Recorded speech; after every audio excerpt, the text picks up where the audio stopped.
দরজা ভেঙে, আমার বেডরুমে দরজা ভেঙে রীতিমাত্র ট্রেনিং হিচড়ে তারা বের করেছে এবং এমনভাবে বলছে যে পুরুষ মানুষ এমনভাবে বলছে যে জোর করে ওনাকে উঠিয়ে নিয়ে আসেন, জোর করে দরকার হলে ওনাকে কোলে উঠিয়ে নিয়ে আসেন।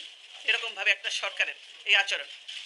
ওনারা ধাক্কা দিয়ে আমাকে গাড়িতে উঠিয়েছেন, আমি নিজে বাড়ি ছেড়ে বেরিয়ে এসেছি, এটা সম্পূর্ণ মিথ্যা কথা, বানোয়াট কথা। তারা জবরদস্তি ধাক্কা মেরে আমাকে বাড়ি থেকে বের করেছে। প্রায় 40 বছর ধরে এই বাড়িতে বাস করে আসছি। এখানে জড়িয়ে আছে আমার দুঃখ, বেদনা, সুখ, আনন্দের অনেক স্মৃতি। আজ সেই স্মৃতিময় বাড়ির সঙ্গে জোর করে ছিন্ন করা হলো আমার এতকালের সম্পর্ক। বাংলাদেশের বৃহত্তম রাজনৈতিক দলের নেত্রী, সাবেক সেনাপ্রধানের স্ত্রী, সাবেক রাষ্ট্রপতির স্ত্রী